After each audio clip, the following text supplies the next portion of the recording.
China market? Have you given adequate consideration? Absolutely essential that the United States pursue a multilateral policy.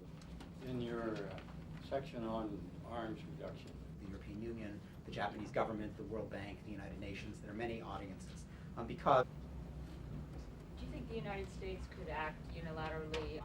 now, Human Rights Watch also deplores in this report the continuing tendency of the industrial nations to put profit before principle when it comes to promoting human rights.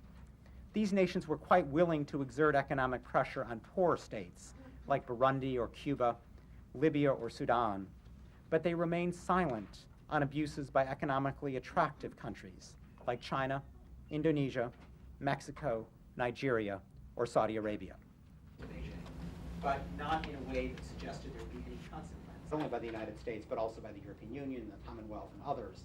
There has been a systematic effort. The U.S. clearly has to devote much more energy than it has been to enlisting the European governments and the Japanese government in particular to make sure that human rights are not forgotten in the pursuit of trade and investment opportunities in China. Bilateral strategy, because oil is fungible, and if the U.S. doesn't buy it, someone else will. Rule of law that protects dissidents also protects business interests, contracts with businesses. All of these should make the business community a strong. The international community knows exactly where these people are. They simply have lacked the political will and the vision to assume the risk of going out and arresting these people. We have over 50,000 NATO troops in Bosnia.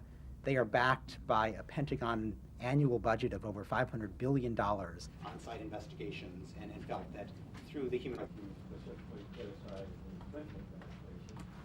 There are very serious human rights issues in Mexico, ranging from the impunity enjoined by the security forces for violence committed not only against the periodic rebellions in Chiapas, for example, but also simply against union activists, rural activists, human rights monitors. Yeah, it is absolutely essential that the United States pursue a multilateral policy.